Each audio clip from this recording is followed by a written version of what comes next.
Welcome to Succession Stories. I'm Laurie Barkman.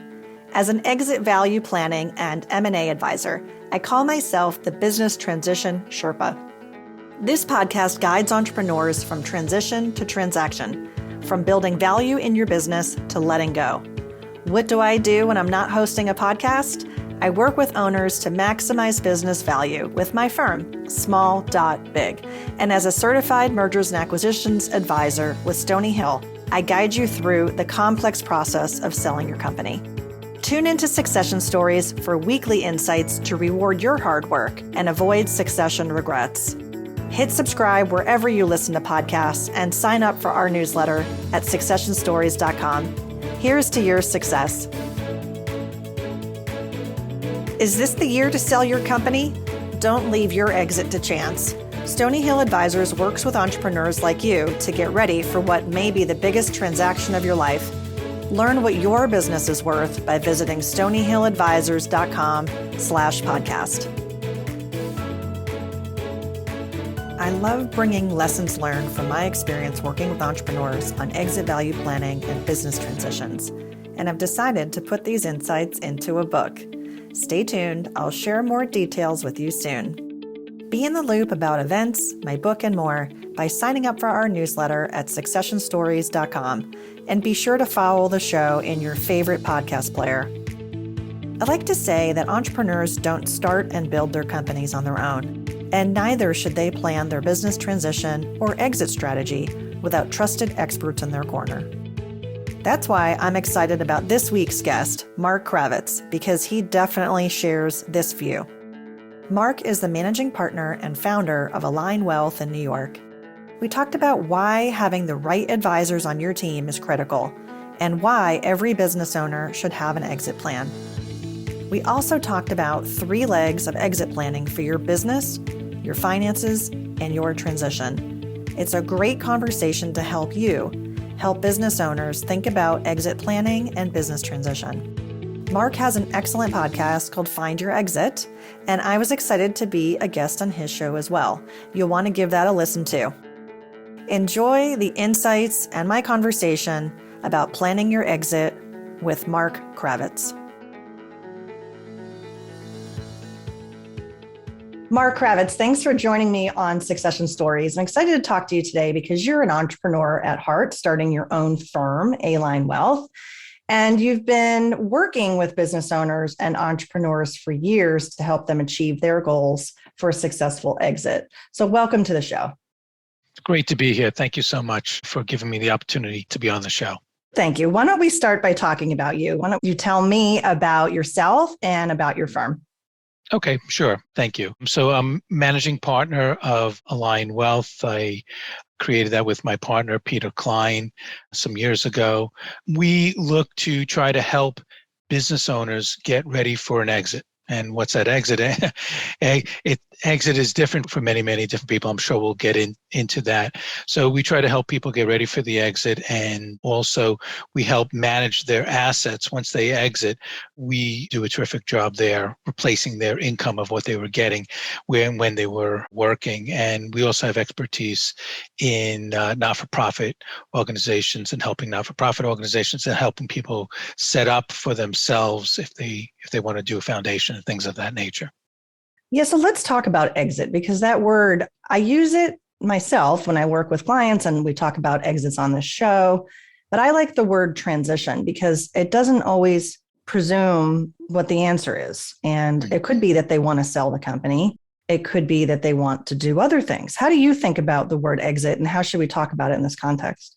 Yeah, I mean, that's a good way. Sometimes people don't love the word exit. They're feeling like, oh, they're exiting life, right? So exit can have a bad connotation, but transition is probably a little bit better wording. But, my definition is going to the next phase, the next step, whatever that next step is. And we have a lot of very good conversations with business owners, and I like to be there early to have that conversation with the business owner to see, what's inside their mind. What do they want to do? What kind of transition are they looking to make? But that's a very good point about exit. Yeah, exit is an interesting word. And it does mean that there is a succession. Sometimes it's family, sometimes there's management, and sometimes there's third parties. Mm. And the Exit Planning Institute's an organization that I've talked about in the show, and I have a certificate from there. And you're a CEPA, which is a certified exit planner. Maybe we could talk a little bit about EPI and how you've been involved with them. I noticed that you have an award from EPI. I know you're quite involved with the group in the New York metro area. Yeah, so I've been involved now with EPI going on 9 years. I've been the president of the Greater New York chapter. This year coming up will be my 9th year as president. Yes, I've been recognized a couple of times for my work with helping business owners. But what we're trying to do is really trying to educate. We're trying to educate the practitioners that help the business owners, and we're also trying to educate business owners as well. I had a thought my first year at EPI that I wanted to help educate the business owners. So we started a business owner forum. And we did our 8th annual business owner forum this past year, where we're bringing business owners in and educating them on different subjects, try to help them get ready for whatever that transition is going to be. And interestingly, we did it live for all these years, and we'd have about 100 business owners all around. The past 2 years, because of COVID, we've done it on a Zoom. And interestingly enough, this past year, we had people from 5 different countries, and we had people from 30 different states coming onto the Zoom. So it really expanded the number of people and also the different types of people that were listening. So I thought it was quite successful. That's an important mission, education. I find that too, in my experience, that there's a big need for education. It's one of the reasons I started this show. And I know you have some amazing resources that you share with your audiences, both on YouTube and in your podcast, which we'll talk about in a moment. Well, we can talk about it now, actually. Find Your Exit is a great show. And I was so pleased to be a guest recently. So thank you for having me on it. So let's just stay on this topic of education. So EPI, in-person meetings, is ideal. And wow, to have 100 business owners from all those different countries and all those different states, that's quite an event that you did. We have a chapter here in the area where I am, which is in Pittsburgh, Pennsylvania. And Small Big is one of the sponsors of the EPI here. And we would love to have in person. It has been virtual, but we're back to in person, and hopefully it'll continue that way in 2022. And I think the collaborative side of education, I think it's worth mentioning that, right, you're in wealth management, I'm in value building and growth and transition planning with business owners. And then there's lawyers and tax professionals. The group of us, the collective, I think is really a consistent thing across all, not just EPI as a group, but other groups too that have this ethos. Maybe you could talk a little bit about the collaborative nature of the approach.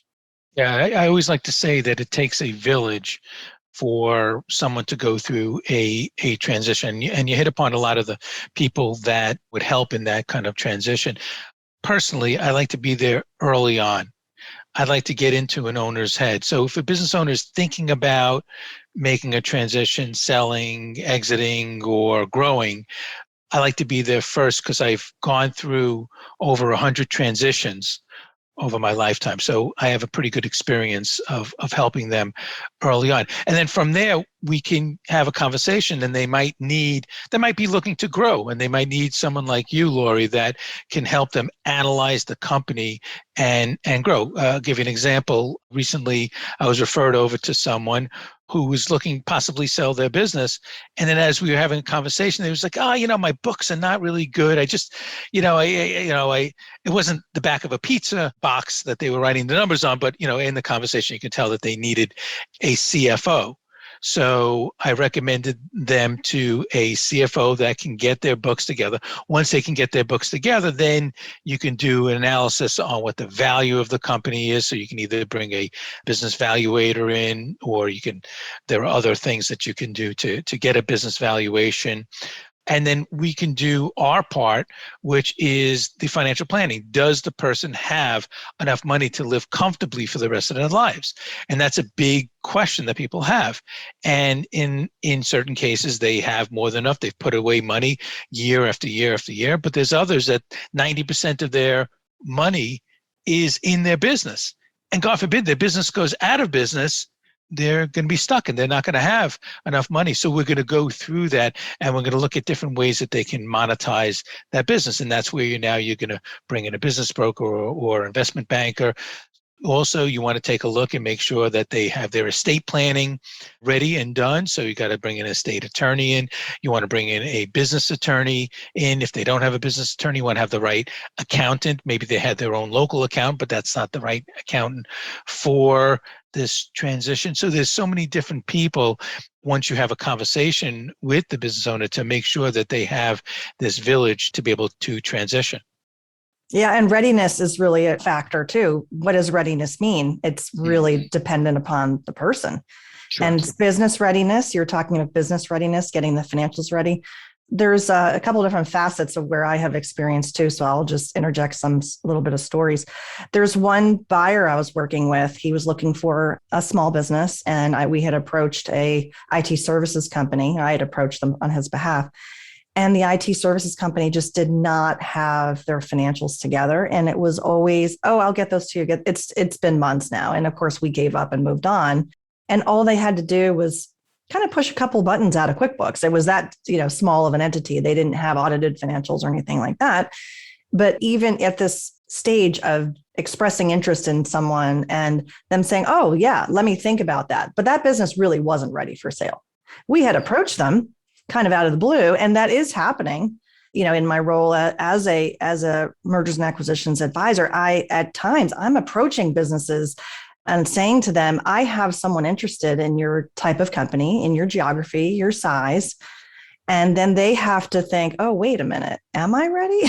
So it is one of those, you have to be ready, even if you're not ready in a way. We talk about that a lot with other guests that have come on, business owners who have sold. And the act of building your business and getting it ready for a potential transition is actually really good business anyway, right? You're saying having organized books and having processes documented, having a team around you, all of that comes with time, easier said than done. Besides business owners, who are the other folks that you help in this process? Well, we're really helping people that are in stressful situations. So we're very, very good when there is a stressful situation. So what's a stressful situation? Someone that might be going through a divorce, right? One of our clients' daughters married a very well-off person that works for a hedge fund, and she really never built wealth for herself. And so now she's in the midst of getting a divorce, and she doesn't really have the money to be able to live, and she has to take care of the kids and all that. So we had to coach her and educate her and help her through and do planning to make sure to show her how much money she would need, either on income basis or lump sum basis, so that she had an idea of how much she'll need to be able to live comfortably. So we helped her through that. Unfortunately, when a person passes away, that's another very, very stressful situation. So it's when big stresses come in, that's when we can help the most. Topic of stress, pandemic has been quite stressful for many business owners and employees alike.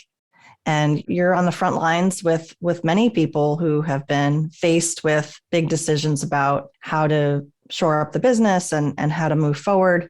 You yourself, you're an entrepreneur, and I'm sure it hasn't been easy. And although the markets have been good, so maybe that part has been roughly okay. But maybe we can talk about that a little bit. What have you seen over the last year or two in terms of business owners' fears and how you've helped them, and also in your firm and any pivots that you may have taken? I think you said the right word and the major word, and the word that's probably the best one word for the last 2 years, and that's pivot. People need to pivot, and if they don't pivot, they can, be out of business. And so what we've seen is a lot of businesses pivoting to make sure that they understand what's going on countrywide, worldwide, in their business wise and in their life, and they've pivoted. So one of the major pivoted is the remote working. So one thing that we recognize in our business is that we were able to work remotely. Our whole team worked from home, and we did it without missing any beat. It was perfect. In my case, most of the time I am working remotely because I'm able to concentrate and able to do my business wherever I am. I don't need to travel as much as I used to travel. In fact, interestingly, 2021, every new client that we brought in, every one of them, I didn't meet. I didn't meet person to person, not at all. I only met remotely over Zoom. So the interesting part of that is, whereas a lot of the business might have been a geographical limitation. In other words, we're located in Long Island, and we're also located in Manhattan and also in South Florida. So normally there'd be a concentric circle of people that you can help in that business. That didn't happen last year. Last year, we were helping people all throughout the states, a lot of clients in California. And what we found was that people just want the best person that can help them. And they don't care where the geographical location is. So this, I would say, was really an advantage to our business. It really helped push our business much, much higher because we were getting people that normally wouldn't come to us. They would go in a concentric geographical location. Now they were coming to us because they felt that we were the best people for them. So that was a great question. Who is your most important customer? The person who buys your business. Stony Hill Advisors works with owners to maximize the value when you're ready to sell. Get started today with a business valuation by visiting stonyhilladvisors.com/podcast. So the process that you follow to manage someone's wealth is something that evolves over time, right? Especially if you've worked with them for a while and then they have a transaction to then, have an influx of a different type of asset to manage. What's your process in assessing what's the best way to work with people? Okay, so the first thing we do is we do a plan. We're all plan-based, so we do a financial plan. We want to inventory all their assets. We want to understand what their goals are, what all their financial goals are. We list it all out, and then we will do an analysis to make sure that they have enough money to live comfortably. If they have excess wealth, what are the things that they want to do? Do they want to create a foundation? Do they want to do other things, different homes that they want to buy, help their kids, help society? So, we're going to try to get an understanding of what they want out of life. And then what we're going to do a very specific process of managing those assets. How much assets do they need? How much money? What kind of cash flow do they need in their business? And we're going to make sure that we replace that cash flow that they get from their transition, because that's a big thing. Oh, I was making X amount of dollars when I was working and had my own business and I can control things. Now I don't have that business anymore. Where are we going to replace that assets? So we do a great job of replacing that income for them, and it's preservation of capital. In a lot of cases, as I mentioned before, their wealth is in their business. Once they transition and they take that wealth out, now what they're worried about is they're not looking to create wealth for themselves. They're looking to preserve wealth. They're looking for income, and they're looking to have a modest amount of growth as well, keep up or beat inflation.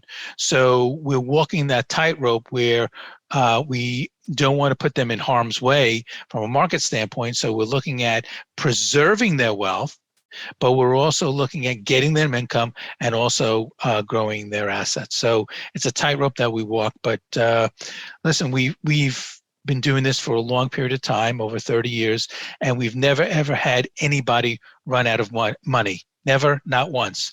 And that is our goal, and we'll continue to keep that goal as well. It's funny when you think about it, as you sort of hit on it earlier, Mark, that exiting is really a transition. And if a business owner has set out to create wealth, ultimately, that's what we're all doing, is we are transitioning to someone else. We can't take it with us. Mm-hmm. And it's hard to think about it. We're human. Who wants to think about that? But I think in the process that you're describing, it's about living a lifestyle that you want to live and having fun and enjoying life after your business. It isn't the end of the road, and it is a net positive. And yeah, and advisors like you and me, that's essentially what we're trying to do, is help people live the life they want to live. And time is our biggest asset, really. It's time. And so how do you want to spend that time? I think that's my other thing I've noticed with myself and my family, and also my friends and also business owners that I talk to, is how we choose to spend our time. I think the pandemic has affected us that way too. We are making different choices. We see that in the employment, right? People are making different choices, and I don't, not bring it up for political reasons. I mean, just in general, people are making choices. Interesting Yeah. statistic. Interesting that you mentioned that there are more new businesses that's been created since the pandemic than ever before. So you're right. People are making choices. Maybe they don't want to work in that 9 to 5 job anymore in the little cubby that they're in, and they want to look. They've always wanted to do X, Y, Z, and they're going out and they're doing it. I encourage it. I love entrepreneurship. I love that. So I'm very encouraging for people to do that. Yeah, and it's good to start with a side hustle and then see if you can have an income replacement and live the lifestyle that you want to live. It's hard work. And I have a lot of respect for entrepreneurs, and the process of exiting and transitioning their company is not an easy one. And that's why it's great to surround yourself with folks like you, Mark, and hopefully, folks like me, that we can really help them. So let's start to talk about our words of wisdom. And, like you said, you've done over 100 business transitions and working with people. And let's talk about some of the learnings. We learn from failures. We learn from successes. We learn from failures. Sometimes we learn more from failures, so they're certainly more painful. What are some of the observations that you would like to share with our listeners, people who are thinking about a business transition, of some of the challenges and lessons learned?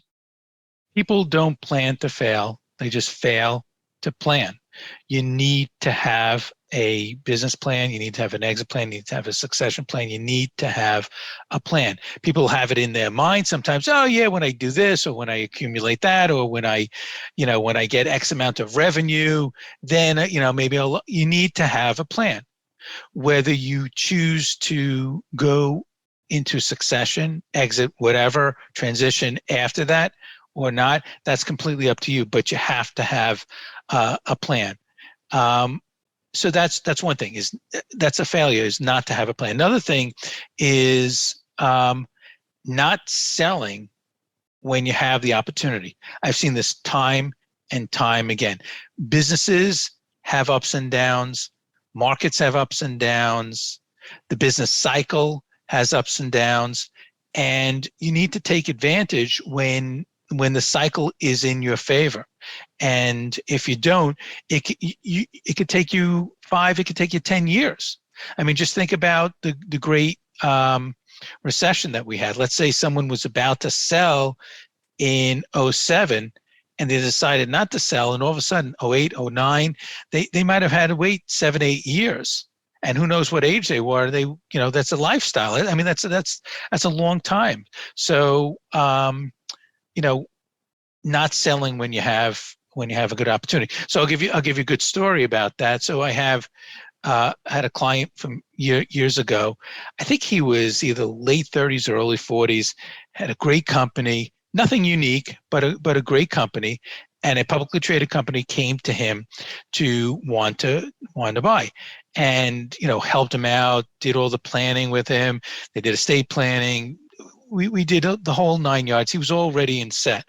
But he was young, his kids were young, and he was like, he had 2 partners, they were a little older, but he was like, and he was the main guy, and he was like, should I really be doing this?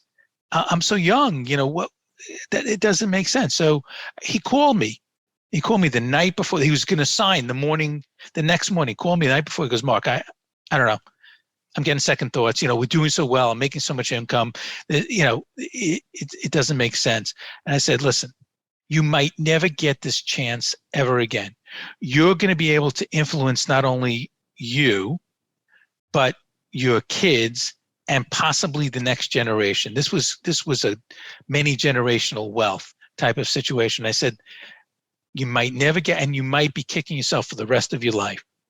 I said, it's your decision ultimately, but it makes a tremendous amount of sense for you. Think of your family and think of, ongoing, next generation there. He wound up selling. He never ever had another business, not even close, to doing this again. But again, now we have over a decade since he's done it, and he's never been so happy. He's a lot more relaxed, and kids are growing, and he's done very, very nicely. So in retrospect, he was very, very happy that he did that. So that's a case where he did sell when he had the opportunity there. So I don't know. Have you had any cases where people just they can't pull the trigger and they wound up regretting it?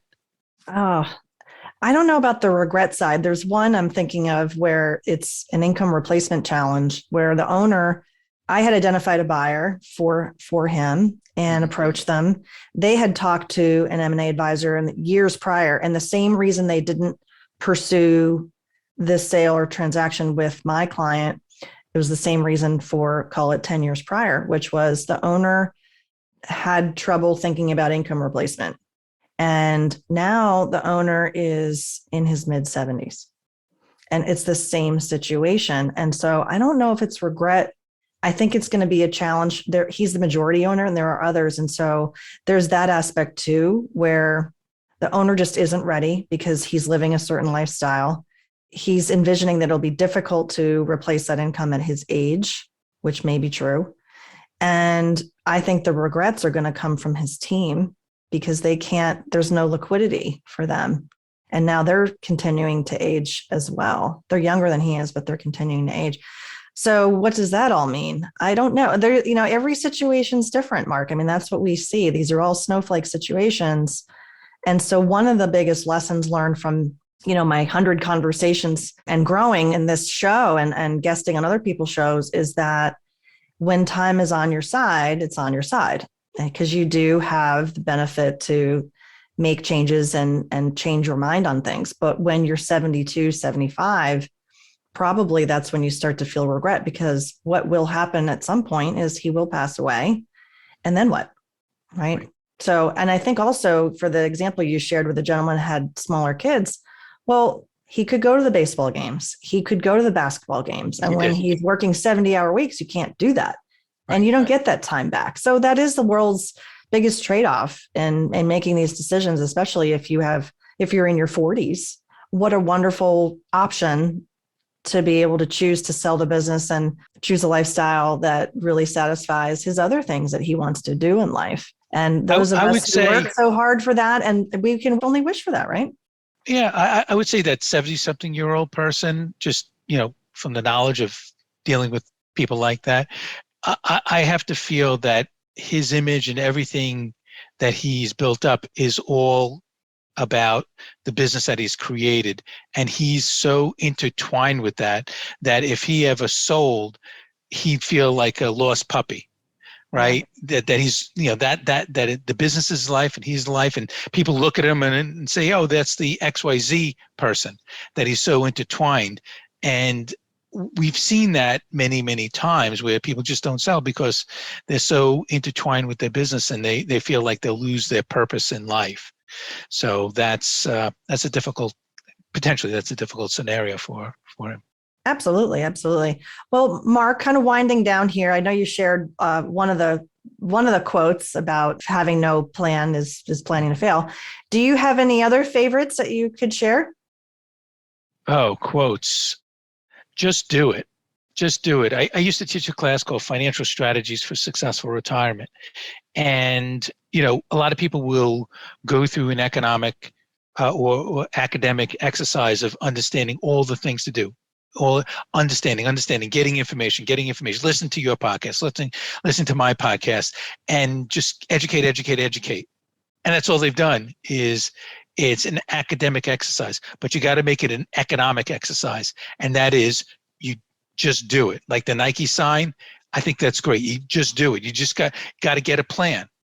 You got to go out and hire Laurie if you need to grow your business and want to prosper there and want to be able to transition that business. So you need to hire someone like myself to come in and analyze and make sure that you have enough money to live comfortably for the rest of your life. You need to have conversations with other people, estate attorneys and other attorneys. So just do it. So that is if I'm going to leave anything for people today, is have a plan and just do it.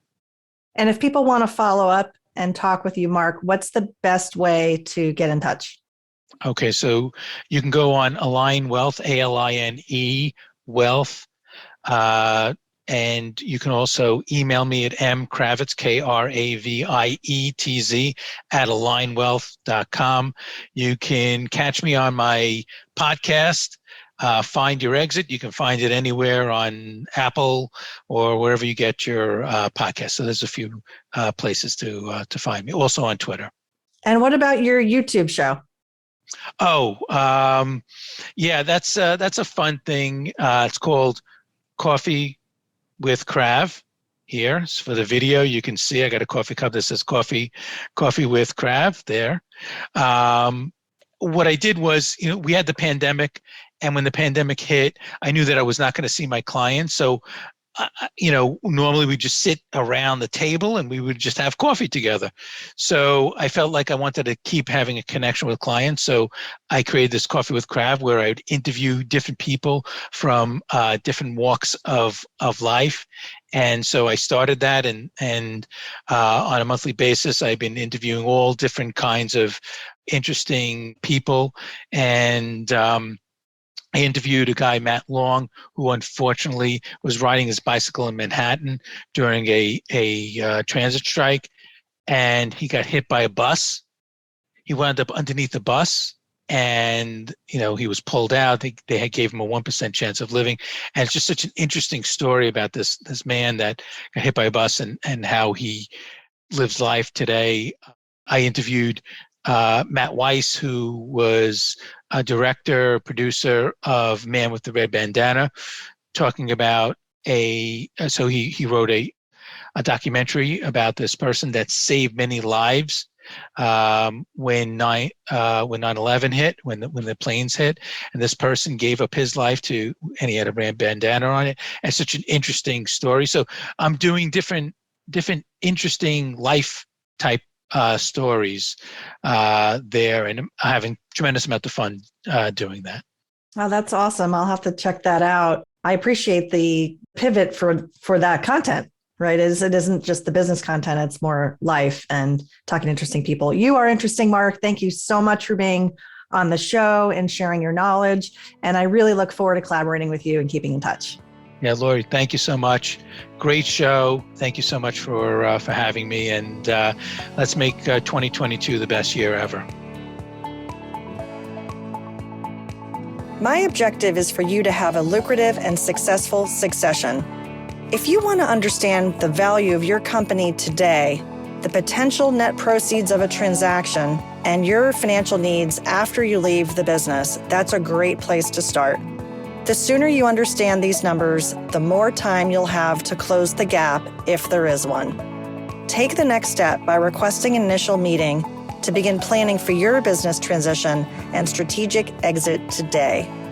Request a call with me by visiting smalldotbig.com. That's smalldotbig.com. I look forward to speaking with you.